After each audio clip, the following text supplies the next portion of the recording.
What? Photogrammetry from a Skydio 360 panorama? This is the image you get when the drone lands after a 360 panorama. It's stitched on the drone. You can do great things with it and get many perspectives, such as little planet and various rectilinear or close-ups. The drone itself is here about to start the capture, there it goes, of the panorama.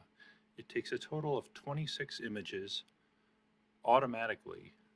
This process takes about 1 minute and 7 seconds to complete. At 8 different compass positions, it takes 3 images, one looking slightly up, one on the horizon, and one looking slightly down. It also takes an image straight up and straight down.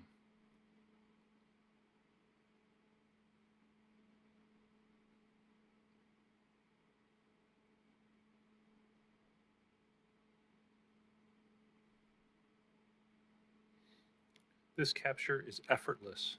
The drone just does it on its own once you've positioned it and press the button for it to begin the capture. It's important to leave enough battery life for the stitching to occur once the drone has landed.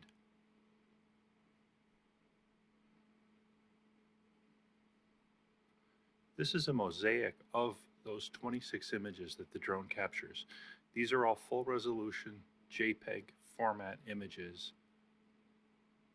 They can be used individually or in other ways, such as in photogrammetry. I input these 26 images into Agisoft Metashape. It was able to find the position of the drone for 22 of the 26 images and then apply photogrammetry processing to create a 3D model. It's certainly not the way you would typically want to capture a 3D model, because you'd want to fly the drone to different positions, but the drone must move around just enough. That, combined with the distortion of the lenses, gives you enough information for at least some kind of photogrammetry. You can see the plotting of the image positions where the Skydio captured those images. This animation of the 3D model is going to fly through those now, just to get down a little bit closer to the ground. These are orthographic renderings straight down on the side and oblique of the model.